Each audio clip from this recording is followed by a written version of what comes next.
Xerion trade nexus had been designed by committee, which explained why it looked like a crystal cathedral had mated with a shopping mall and produced something that offended every aesthetic sensibility known to carbon-based life. Floating in the contested zone between three stellar territories, it served as neutral ground where civilized species could conduct their affairs without the messy inconvenience of actually trusting each other. Dr. Kira Voss adjusted her position in the deliberately uncomfortable chair. Another committee decision, no doubt, and watched 6 different species pretend they weren't sizing each other up for weaknesses. The morning's agenda concerned mining rights to the Kepler Tertiary System, a collection of mineral-rich rocks that nobody particularly wanted until they realized somebody else might get them first. The preliminary surveys indicate substantial rare earth deposits, announced Delegate Prime Thex Guy, his towering frame casting shadows across the holographic displays. The Velkari possessed an annoying habit of making everything sound like a royal proclamation, probably because their homeworld's gravity had stretched them into 8-foot-tall paragons of presumed superiority. Our geological assessment teams have conducted thorough analysis. Fascinating, Voss interjected, not bothering to hide her amusement. Your geological teams, the same ones who missed the subsurface instabilities on Rigel 7. The chamber's atmospheric recyclers hummed louder, as if the station itself was uncomfortable with the sudden tension. Around the curved table, representatives from the hegemony's member species exchanged glances that would have been meaningful if Voss had cared enough to decode them. Councillor Zeftar, whose species the Keth had evolved in high-pressure environments and consequently spoke as if every word cost them oxygen, leaned forward. The human delegate questions our competence? Not at all, Voss replied cheerfully. I'm questioning your methodology. There's a difference, though I understand the distinction might be subtle. Thexai's golden eyes narrowed to slits. The Velkari had expressive faces when they wanted to, and right now he wanted everyone to know exactly how little patience he had for upstart species who had barely crawled out of their gravity wells. Perhaps Dr. Voss would enlighten us with her superior human wisdom. The phrase dripped with enough condescension to drown a small planet. Voss had heard variations of it at every diplomatic function for the past 3 years, ever since humanity had achieved interstellar travel and promptly discovered they were the galactic equivalent of the new kid at school, the weird one who ate lunch alone and probably had cooties. Well, she said, pulling up her own holographic display, your surveys focused exclusively on surface mineral concentrations and primary geological formations. Standard procedure, very thorough, very traditional. And the question came from negotiator Velthara, a Zanari whose pale blue skin had taken on a distinctly frosty hue. Her species communicated emotional states through pigmentation changes, which made poker games with them tragically one-sided.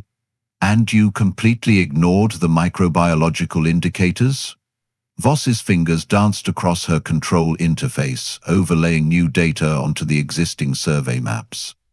These formations show clear signs of chemosynthetic bacterial activity. The mineral deposits aren't just sitting there. They're actively being processed by local microorganisms. The silence that followed had weight to it, the kind that pressed down on conversations and left them gasping for air. Around the table, 6 different species suddenly found their data pads fascinating. Microorganisms, Thexai repeated, his voice carrying the same tone most people reserved for discussing parasitic infections. You wish us to base our extraction strategies on bacteria. I want you to base your strategies on reality, Voss shot back. These microorganisms are breaking down the mineral matrices at a rate that makes your extraction timeline completely meaningless. By the time your equipment arrives, half the accessible deposits will have been converted to unusable compounds. This is preposterous, snarled Commander Rixan, the Dracori military observer whose scales shifted from deep blue to angry red. We have conducted mining operations across 17 systems using proven methodologies and lost 12% efficiency to biological interference, Voss finished. I've reviewed your public excavation reports. Very educational reading, by the way, particularly the part where you blamed unforeseen complications for cost overruns that were entirely foreseen if you'd bothered to analyze the local ecosystem. The temperature in the chamber seemed to drop several degrees, though that might have been Velthara's emotional state affecting the environmental controls. The Zenari's skin had gone from frosty blue to what could charitably be called Arctic white. Human arrogance, Thexhai said slowly, each word carefully articulated, appears to be a universal constant. He rose from his chair with the fluid grace of someone who had spent centuries perfecting the art of looking down on others. At his full height, he towered over the seated human by nearly 3 feet, his golden robes catching the chamber's crystalline lighting in ways that suggested either divine approval or expensive tailoring. Your species has been part of the galactic community for less than a decade, he continued, his voice carrying across the chamber like a judge pronouncing sentence. We have maintained peaceful cooperation for millennia. Perhaps it is time you learned proper respect for your betters. The slap, when it came, echoed through the chamber with the sharp clarity of breaking crystal. Thexgai's massive hand connected with Voss's cheek with enough force to snap her head sideways and leave a ringing silence in its wake. Around the table, 5 other species watched with the detached interest of spectators at a sporting event, not horrified, curious, waiting to see how the primitive human would respond to correction. Voss sat perfectly still for a moment, her hand rising slowly to touch the reddening mark on her face. When she looked up, her expression held the same polite interest she might show to a particularly fascinating specimen under a microscope. Interesting, she said quietly. She gathered her data pads with the methodical precision of someone performing a well-rehearsed ritual. Each device disappeared into her briefcase with a soft click that seemed unnaturally loud in the resumed silence. When everything was properly stowed, she stood and smoothed down her jacket with the kind of attention to detail that suggested either extreme professionalism or barely contained homicidal rage. I believe this concludes today's session, she announced to the chamber. Thank you all for such an educational experience. She walked to the chamber's exit with measured steps, her heels clicking against the polished floor in a rhythm that somehow managed to sound like a countdown timer. At the threshold, she paused and turned back to address the assembly. Oh, and Delegate Prime Thexgai? Her voice carried the same pleasant tone she'd used throughout the meeting. I do hope you've been keeping up with your calcium supplements. The door sealed behind her with a soft hiss, leaving 6 different species to contemplate the sudden realization that they might have made what humans would call a tactical error. The thing about humans, which the galaxy's more civilized species consistently failed to grasp, was that they had spent several millennia perfecting the art of creative revenge. They'd had plenty of practice, having spent most of their recorded history finding innovative ways to make each other miserable over resources, ideology, and the occasional religious disagreement about proper hat-wearing etiquette. What the hegemony had just witnessed wasn't submission. It was reconnaissance. And Dr. Kira Voss had just gathered enough data to write a very interesting report. 3 days passed with the kind of deceptive calm that preceded natural disasters and hostile takeovers. The Zerion trade nexus continued its stately rotation through contested space, blissfully unaware that its carefully maintained neutrality was about to become a historical footnote. In the hegemony's private conference suite, Delegate Prime Thex Guy lounged in his custom-fitted chair like a satisfied predator. The chamber's environmental controls had been adjusted to Velkari preferences, which meant everything was slightly too warm and carried the faint scent of whatever passed for flowers on their homeworld. Still no response from the human delegation, reported Councillor Zeptar, his compressed speech making each word sound like a pneumatic release. Their embassy remains sealed. No communications, no requests for audience. Naturally, Thex High purred, his golden eyes reflecting the chamber's ambient lighting. What did you expect? Righteous indignation? Demands for apology? Humans lack the cultural sophistication for proper diplomatic retaliation. Commander Rixan's scales shifted to a pleased orange gold, the Dracori equivalent of a smug grin. Perhaps they're drafting a strongly worded letter to their Earth Council. How terrifying. The assembled delegates shared what passed for laughter among their respective species, a collection of clicking, whistling, and harmonic vibrations that would have sounded like a broken orchestra warming up to human ears. The mining contract proceeds as scheduled, announced Negotia Velthara, her skin maintaining a steady blue-green that indicated professional satisfaction. Earth's representatives have 47 hours to accept the revised terms or forfeit their participation entirely. What none of them bothered to ask, because centuries of assumed superiority had atrophied their curiosity, was what Dr. Kira Voss had been doing during those 3 days of ominous silence. The answer would have disturbed their sleep cycles considerably. 2 levels below the main diplomatic quarters, in a section of the station normally reserved for maintenance crews and automated systems, Voss sat surrounded by enough holographic displays to outfit a small starship's command center. Her assistant, a compact woman named Chen, who possessed the disconcerting ability to make advanced xenobiology sound like recipe instructions, materialized through the secured entrance, carrying another pot of coffee. The atmospheric analysis from the Keth homeworld just came through, Chen announced, settling into her chair with practiced efficiency. Turns out their literature was being modest about the pressure requirements. They need a minimum of 2.3 standard atmospheres to maintain cognitive function. How charmingly vulnerable, Voss murmured, not looking up from her current display. Streams of genetic data cascaded across the projection, detailing the reproductive cycles of 7 different species with the clinical precision of a medical textbook. What about the Zanari temperature sensitivity? Even better than we thought. Their comfort zone spans exactly 4 degrees Celsius. Outside that range, their nervous systems start shutting down non-essential functions, including, apparently, logical reasoning. Voss finally raised her head, and the smile that played across her lips would have made sharks request transfer to safer waters. Fascinating how evolution shapes psychology, isn't it? Species that develop in narrow environmental parameters tend to develop correspondingly narrow intellectual flexibility.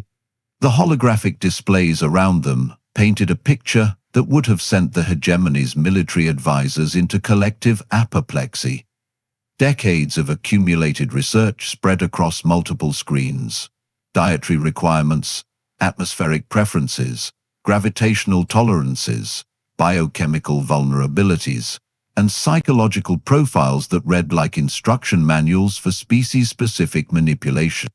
The Earth Council wants a status report, Chen mentioned casually, as if she weren't discussing humanity's most classified intelligence operation. Admiral Harrison is getting nervous about the timeline. Harrison's always nervous. It's what makes him useful. Voss pulled up a new display, showing the Zerion station's environmental control schematics. Tell him the demonstration will proceed as scheduled. The hegemony has been gracious enough to provide us with a perfect laboratory setting. About that, Chen said, her tone shifting to something that might charitably be called concern. Are you absolutely certain about the bioweapon classification? Because, technically, We're not deploying bioweapons, Voss interrupted. We're conducting an educational seminar on human scientific methodology.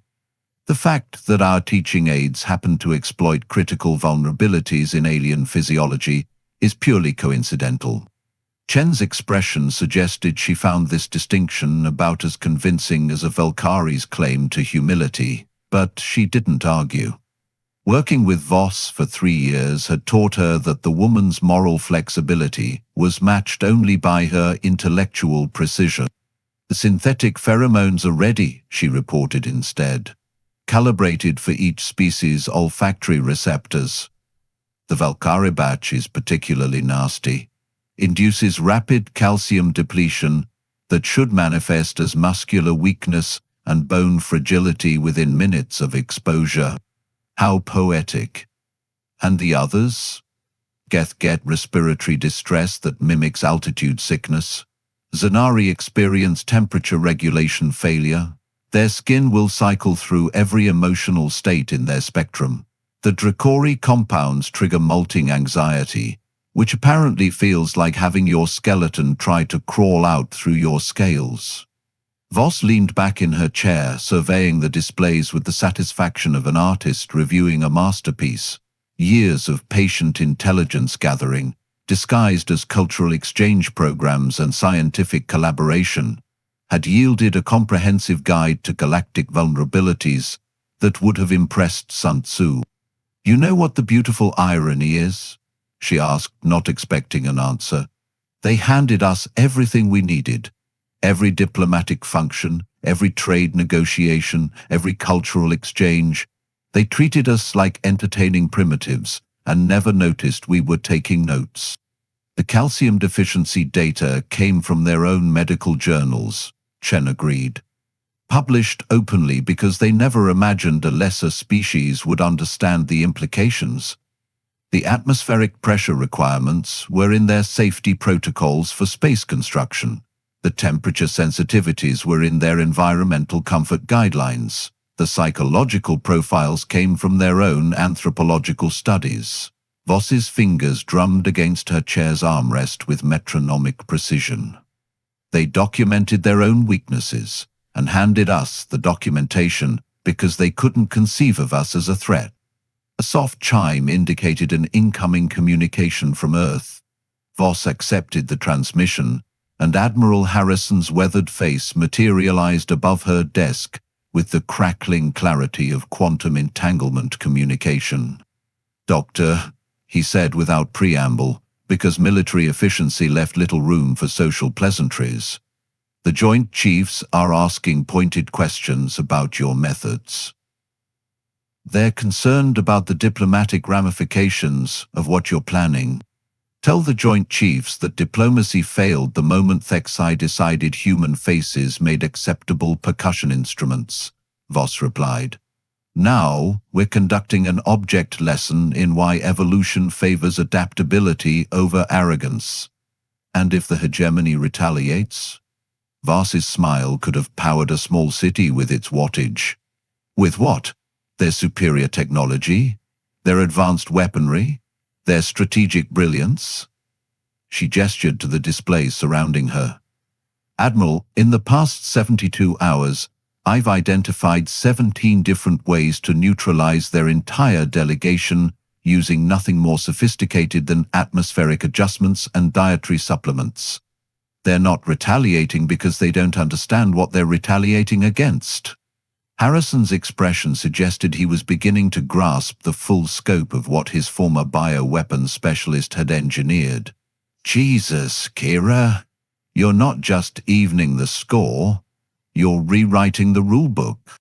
"I'm teaching them a lesson they should have learned in primary school," she corrected. "Never assume the quiet kid in the corner isn't paying attention." The transmission ended, leaving Voss and Chen alone with their conspiracy of accumulated knowledge. Around them, the holographic displays continued their silent testimony to human patience and alien overconfidence. Tomorrow, the hegemony would discover what happened when a species that had spent millennia perfecting the art of war decided to apply those lessons to the supposedly civilized realm of diplomacy. The galaxy's superior civilizations were about to receive a comprehensive education in human creativity. Whether they survived the curriculum remained to be seen. The negotiation chamber had been reconfigured for what the hegemony assumed would be humanity's formal surrender. Additional seating had been arranged to accommodate junior delegates who wanted front-row seats for the entertainment, and someone had thoughtfully adjusted the lighting to cast more dramatic shadows. Nothing said diplomatic triumph, quite like proper theatrical staging. Dr. Kira Voss entered carrying a single data pad and what appeared to be a standard medical diagnostic kit. Her appearance drew the kind of attention usually reserved for exotic zoo specimens. Curious, slightly condescending, and entirely confident in the observer's safety. "Gentlemen, ladies, and esteemed entities," she began, her voice carrying the cheerful professionalism of a university lecturer addressing first-year students. "I promised you an educational presentation on human scientific methodology. I trust you'll find it illuminating." Thextai settled deeper into his chair with the languid satisfaction of a predator watching prey walk into a trap. "By all means, Dr. Voss, please enlighten us with your primitive insights." "Primitive? Yes. Let's discuss that concept." Voss activated her datapad, and the chamber's holographic systems came alive with what looked like standard biochemical charts. "Your species classifies humans as primitive because we lack your advanced technology, your sophisticated culture, your presumed intellectual superiority. But you've made a fundamental error in your assessment." The displays shifted, showing comparative genetic analyses that made several delegates lean forward with unwilling interest. "You've confused technological advancement with evolutionary fitness," she continued. "A common mistake among species that achieve spaceflight before achieving wisdom." "Wisdom?" Commander Rigzan's scales rippled with amused bronze. "From a species that nearly destroyed itself with atomic weapons?" "Exactly." Voss's smile could have cut glass. "We nearly destroyed ourselves, Commander." "Nearly. Do you know what that means? It means we learned to survive our own stupidity. Can you say the same?" She manipulated the holographic interface, and the displays exploded into a constellation of interconnected data streams that painted a picture no one in the chamber was prepared to see. "Let's begin with basic physiology, shall we? Delegate Prime Thexgai. Your species evolved under high gravity, which gave you impressive stature and bone density. Magnificent evolutionary adaptation. Unfortunately, it also made you entirely dependent on consistent calcium absorption rates that exceed baseline requirements by 43%. Thexai's golden eyes narrowed, but he said nothing. Around the table, other delegates began to shift uncomfortably as they recognized the implications of what they were witnessing. "Counselor Zeftar, the Keth respiratory system is a marvel of engineering, perfectly adapted to your homeworld's atmospheric pressure, so perfectly adapted, in fact, that deviation of more than 15% from optimal conditions triggers cascade failure of your cognitive processing centers." The Keth delegate's compressed speech became even more labored, each word emerging like air from a punctured pressure suit. "Negotiator Velthara, Zanari thermoregulation, represents evolutionary specialization taken to its logical extreme. Your species maintains perfect environmental harmony within your comfort zone. Outside that zone, your nervous system prioritizes survival over higher brain functions. Fascinating adaptation, utterly crippling vulnerability." Veltara's skin had begun cycling through colors with increasing rapidity, displaying an emotional spectrum that ranged from confusion to outright panic. "Commander Rigzan, Dracori regenerative capabilities are legendary. Your species can regrow limbs, organs, even partial brain tissue. Remarkable. What your medical literature fails to mention is that this regenerative process is triggered by specific hormonal cascades that can be artificially induced. Imagine molting every day for the rest of your life. The Dracori commander's scales had shifted to a sickly yellow-green that indicated species-wide alarm response. "Should I continue?" Voss asked pleasantly, "because I have similar assessments for each species represented here. Complete biochemical profiles, genetic vulnerabilities, psychological pressure points, and detailed instructions for exploiting every single weakness your evolution has gifted you." The chamber had fallen silent, except for the increasingly labored breathing of 6 different species as they began to comprehend the scope of what they were hearing. "This is impossible," Thexai managed, though his voice lacked its earlier confidence. "You cannot have acquired this level of detailed biological intelligence without our knowledge. Can't we?" Voss opened her medical kit with theatrical precision. "Tell me, Delegate Prime, what did you eat for breakfast this morning?" "I fail to see."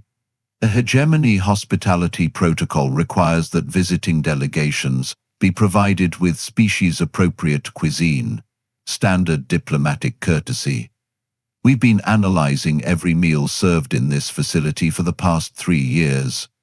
Did you know that Velkari breakfast porridge contains trace minerals that, when combined with specific atmospheric additives, create a rapid absorption pathway for calcium-depleting compounds?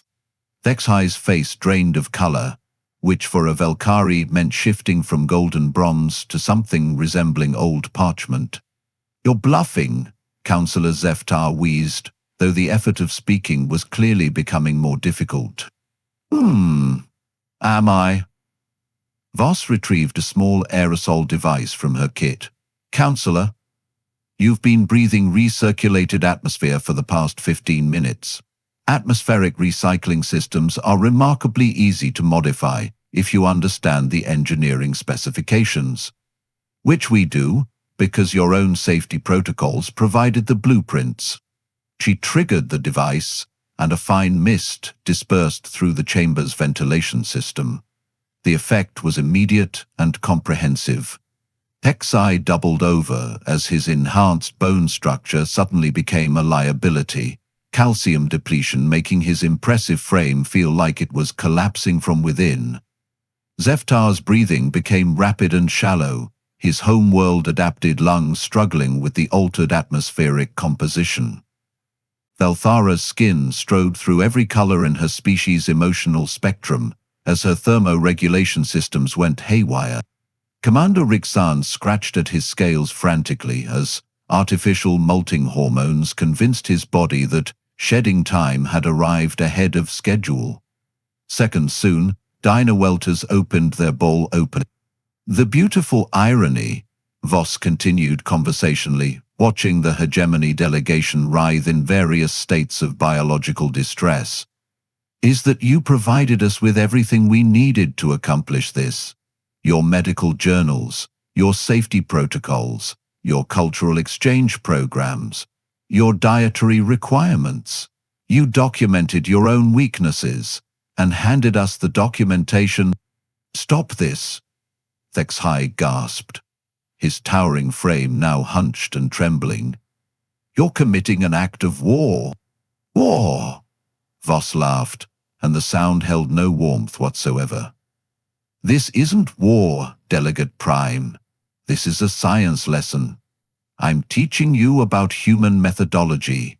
We don't conquer through superior technology or overwhelming force. We win by paying attention." She walked slowly around the table, observing each delegate's distress with clinical interest. "While you were dismissing us as primitive upstarts, we were cataloging every biological system, every cultural weakness, every psychological pressure point that makes your species tick. You treated us like amusing pets, never imagining we might bite. The effects are temporary," she added almost as an afterthought. "Mostly." The hormonal cascade should stabilize within a few hours, assuming you receive appropriate medical attention. The calcium depletion will require dietary supplements for approximately 6 months. The psychological impact, however, may prove more persistent. She returned to her position at the head of the table, surveying the collection of supposedly superior beings who were currently learning what it felt like to have their own biology turned against them. "Now then," she said brightly, "shall we discuss those mining rights? I believe Earth's position in these negotiations has significantly improved." The silence that followed was broken only by the various sounds of 6 different species discovering that evolution was a double-edged sword, and humans had been studying both edges for quite some time. What the galaxy's civilized species had just learned was that there were fates considerably worse than death, and most of them involved having a xenobiologist with a grudge and a comprehensive understanding of your species' weak points. The medical teams arrived with the kind of efficiency that suggested they'd been waiting nearby, which of course they had. Dr. Voss watched with professional interest as 6 different species received emergency treatment for what the station's records would list as a sudden onset allergic reactions to environmental contaminants. Truth was such a flexible concept in diplomatic circles.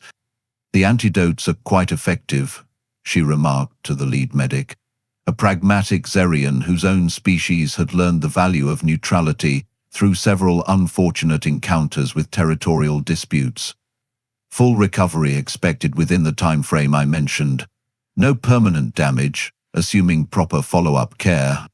Texii, now propped upright by a mobility assistance frame that made his former imposing stature look like a cruel joke, managed to speak through gritted teeth. "What do you want?" "Want?" Voss appeared genuinely puzzled by the question. "I want exactly what I've always wanted. Delegate Prime. Fair and equitable treatment, in accordance with established galactic protocols. Though I admit my definition of fair has evolved somewhat over the past few days." She activated a new series of holographic displays that made the previous revelations look like amateur sketches. What materialized around the chamber was nothing less than a comprehensive intelligence assessment of every major power in the known galaxy. Technological capabilities, resource distributions, military assets, and detailed vulnerability profiles for dozens of species. "Ladies, gentlemen, and esteemed entities," she announced, "allow me to present the final component of today's educational program. This is what human scientific methodology looks like when applied to strategic planning." The displays showed Earth's settlements scattered across 17 different systems, each one carefully positioned and specifically engineered. What had appeared to be random colonial expansion revealed itself as a meticulously planned network of defensive installations, each tailored to exploit the weaknesses of potential aggressors. "New Geneva Station orbiting Kepler Prime," Voss began, highlighting a settlement that most galactic observers had dismissed as a marginal agricultural colony. "Atmospheric processors specifically calibrated to deploy aerosol compounds targeting Velkari calcium absorption. Range, 3-star systems. Deployment time, 4 hours. Texi's medical support frame creaked as he sagged against its restraints. Riton Colony Centauri Secundus. Pressure regulation systems capable of generating atmospheric conditions lethal to Keth physiology across an entire planetary surface. Cascade deployment through neighboring systems. 18 hours maximum. Councillor Zeftar's labored breathing became even more pronounced as the implications registered. "Meridian Outpost appears to be a mining operation," she continued, enjoying the growing horror on her audience's faces. "In reality, it's a thermal manipulation facility, capable of creating temperature fluctuations that would render Zenari populations cognitively non-functional across a 12-system radius. The display shifted to show shipping manifests, trade routes, and supply chains that painted an even more disturbing picture. Human commercial ventures weren't just gathering intelligence. They were actively positioning assets for what could only be described as species-specific siege warfare. The truly elegant aspect, Voss noted, is how voluntary your cooperation has been. Every cultural exchange program, every joint research initiative, every trade agreement has allowed us to place our assets exactly where we need them. You invited us into your territory because you considered us harmless. This is madness, Commander Rixan whispered, his voice barely audible through the sedatives required to stop his involuntary molting. You're describing preparations for genocide. Genocide? Voss looked genuinely offended. Commander, I'm hurt. We're not planning to exterminate anyone. We're simply ensuring that aggression against humanity becomes prohibitively inconvenient. There's a significant difference. She manipulated the displays to show population centers, industrial facilities, and government installations throughout hegemony space. Each target was marked with precise tactical assessments that demonstrated an understanding of alien society that bordered on the supernatural. Velkar leadership operates through hierarchical consensus based on perceived physical dominance, she explained, as if discussing weather patterns. Calcium depletion renders your entire command structure psychologically incapable of maintaining authority. No violence required. Your own cultural programming does the work for us. Keith's decision-making depends on collective respiratory synchronization during council sessions. Atmospheric pressure manipulation prevents consensus formation at the neurological level. Your democracy becomes physically impossible.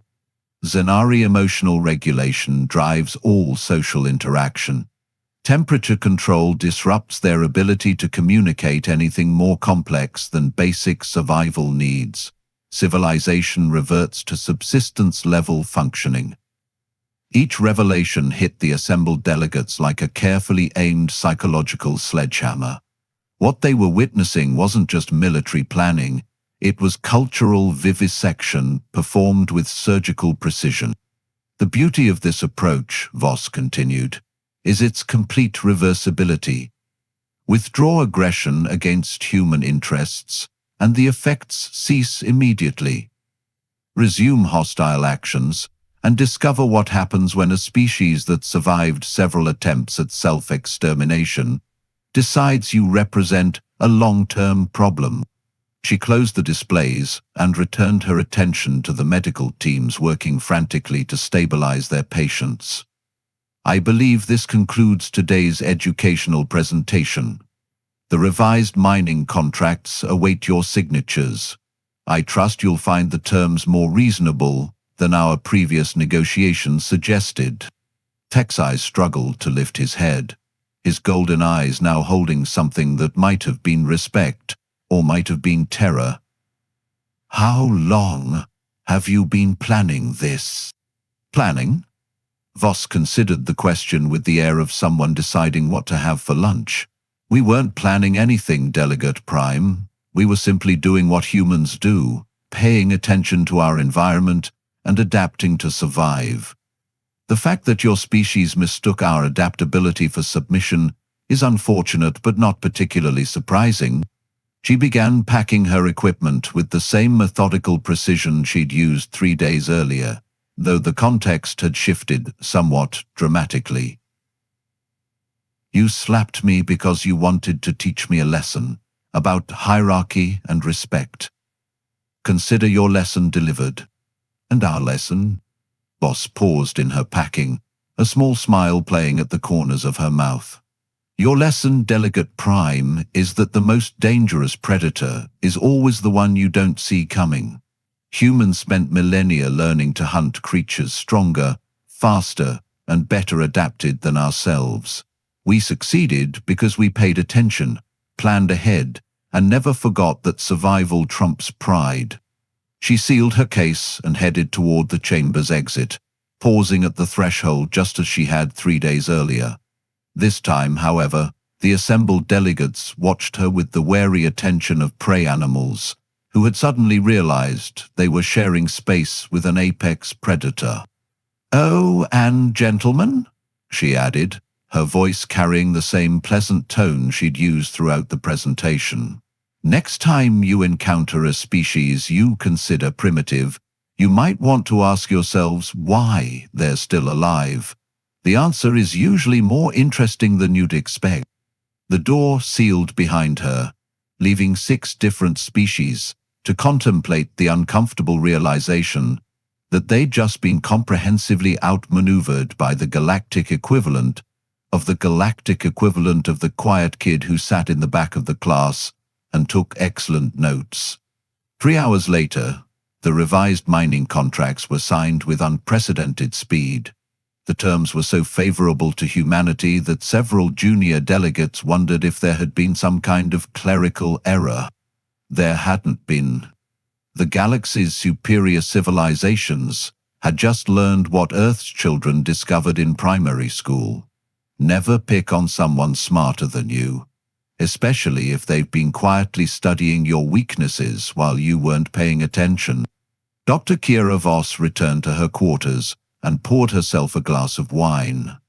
Somewhere in the distance, she could hear the faint sounds of diplomatic communications being frantically transmitted to homeworlds across the galaxy, each one carrying the same basic message. Humanity was considerably more dangerous than previously assessed.